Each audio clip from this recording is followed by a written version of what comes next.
Kasih karunia dan damai sejahtera dari Allah Bapa kita dan dari anaknya Tuhan Yesus Kristus menyertai kamu sekalian. Amin.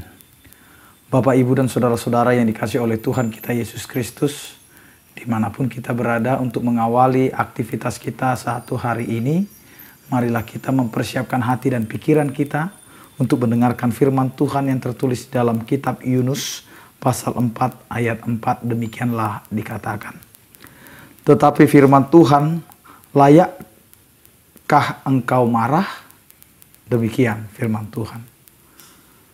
Bapak, Ibu, dan saudara-saudara yang dikasihi oleh Tuhan kita Yesus Kristus, sebagai manusia yang telah diciptakan oleh Allah, dilindungi oleh Allah, diberkati oleh Allah, masih layakkah kita untuk marah kepada Allah?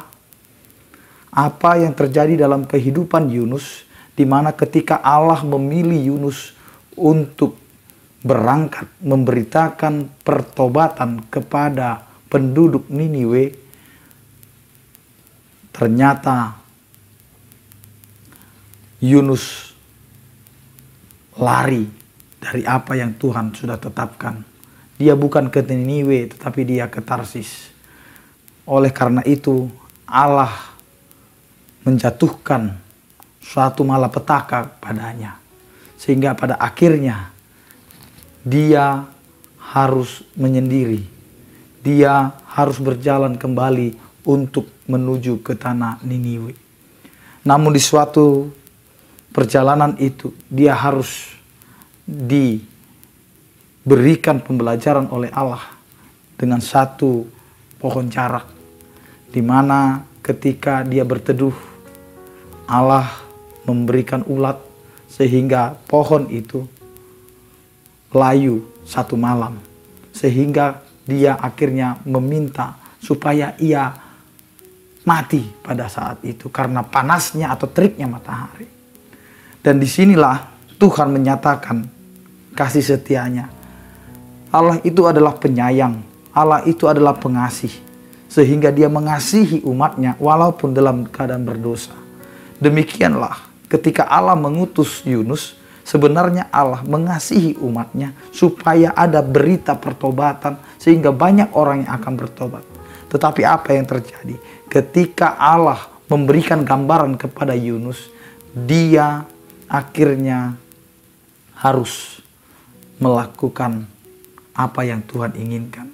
Layakkah kita marah kepada Tuhan? Layakkah kita harus bersungut-sungut kepada Tuhan?